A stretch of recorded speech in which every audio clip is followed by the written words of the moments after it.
আমার কাছে মনে হয় যে লাউ কম বেশি সবাই খেতে পছন্দ করে। তো আজকে রান্না করব লাউ দিয়ে শোল মাছ, খুব কমন একটা খাবার।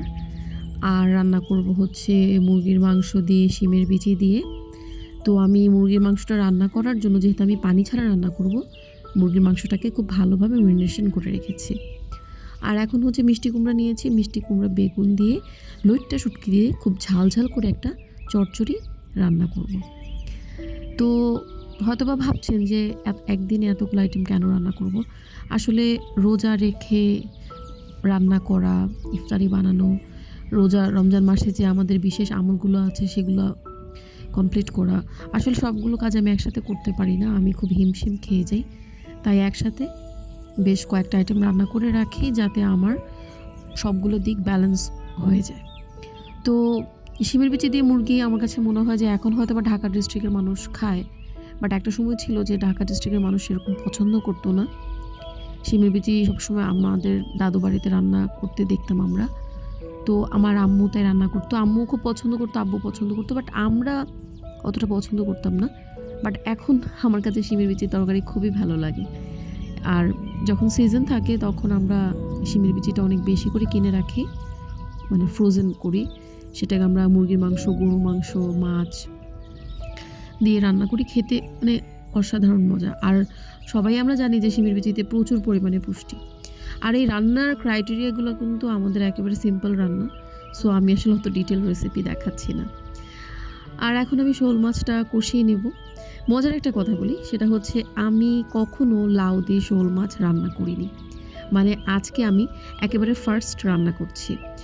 তো রান্নার সময় আসলে বুঝতে পারিনি, রান্নার পরে মনে হয়েছে যে এই রান্নাটার মধ্যে মশলা আরও কম দেওয়া উচিত ছিল, আমি বেশি দিয়ে ফেলেছি।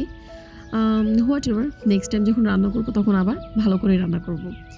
আর এই বেগুন দিয়ে যে মিষ্টি কুমড়া লইট্টা শুটকির যে চচ্চড়িটা, ভেবেছিলাম যে আসলে অতটা মজা হবে না, বাট খেতে এত বেশি মজা হয়েছিল কি আর বলবো। তো মাছটাকে আমি খুব ভালোভাবে মশলায় কষিয়ে নিচ্ছি।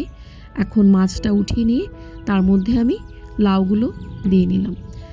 আর মানে আমি আসলে ফার্স্টে বুঝিনি, আমার কাছে মনে হচ্ছে মশলা বেশি হয়েছে, হলুদ বেশি হয়েছে, বাট এমনি টেস্ট ভালো ছিল ওভারঅল আর কি।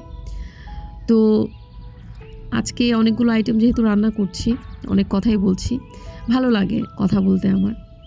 শিমের বিচি এনেছিলাম, সেইখানে প্রায় 1.5 কেজির মতো শিমের বিচি আছে। এগুলোকে আমি ওভারনাইট পানিতে সোক করে রাখবো।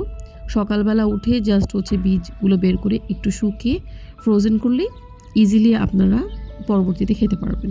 আর এটা হচ্ছে আমি তৈরি করছি শাক, অনেক জায়গায় বলে বাহা সুন্দর, অনেক জায়গায় বলে ভাজনা। এটা এই ধরনের ঝোল তরকারিতে দেওয়া হয়। এখানে পেঁয়াজ, রসুন, আদা, জিরা, তেজপাতা একসাথে চুলায় ভালোভাবে ভেজে এটাকে আমি ব্লেন্ড করে নিয়েছি।